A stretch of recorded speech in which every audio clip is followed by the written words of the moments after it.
Could it be just myths? In an attempt to separate Christianity from its historical roots, some have suggested that the miracles and resurrection of Jesus were myths made up in the years following his life, and that with time, the disciples became convinced of the stories they'd made up and wrote them down, unaware they'd changed the story. Is this possible? Well, the books of the New Testament were written within 30 to 60 years of Jesus' life. The real question is this enough time for myths and legends to take the place of historical facts in the minds of eyewitnesses, including both those who were involved in writing the Gospels, as well as in all the others who knew Jesus, who were still around to scrutinize what they wrote? The answer is very simply no. Myths do not replace the memories of lots of people like that in a short space of time like that.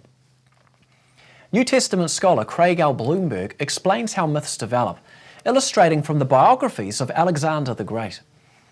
The earliest two biographies of Alexander the Great were written 400 years after he lived, yet these are trusted by historians. It is only in later biographies, written over the following 500 years, that the legendary made-up material began to develop in the story.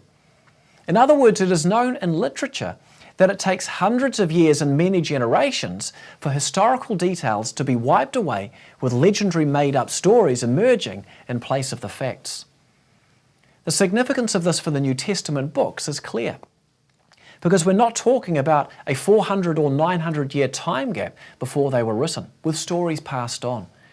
We're talking about just 30 to 60 years tops, with eyewitnesses there to tell and verify the stories.